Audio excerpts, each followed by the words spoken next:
एक प्रसिद्ध राजा था जिसका नाम रामधन था। अपने नाम की ही तरह प्रजा सेवा ही उसका धर्म था। उनकी प्रजा भी उन्हें राजा राम की तरह ही पूजती थी।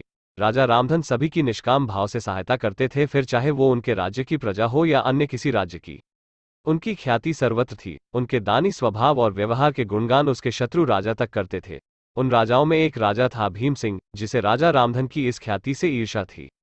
उस ईर्ष्या के कारण उसने राजा रामधन को हराने की एक रणनीति बनाई और कुछ समय बाद रामधन के राज्य पर हमला कर दिया। भीम सिंह ने छल से युद्ध जीत लिया और रामधन को जंगल में जाना पड़ा। इतना होने पर भी रामधन की लोकप्रियता में कोई कमी नहीं थी। हर जगह उन्हीं की बातें चलती थी, जिससे भीम सिंह को चैन न था। उसने राजा रामधन को मृत्युदंड देने का फैसला किया।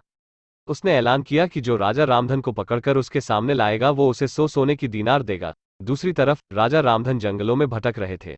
तब उन्हें एक राहगीर मिला और उसने कहा, भाई, तुम इसी जगह के लगते हो, क्या मुझे राजा रामधन के राज्य की तरफ का रास्ता बता सकते हो? राजा रामधन ने पूछा, तुम्हें क्या काम है राजा से? तब राहगीर ने कहा, मेरे बेटे की तबीयत ठीक नहीं, उसके इलाज में सारा धन चला गया। सुना है राजा रामधन सभी की मदद करते हैं, सोचा उन्हीं के पास जाकर याचना करूं। यह सुनकर राजा रामधन राहगीर को अपने साथ लेकर भीम सिंह के पास पहुंचे।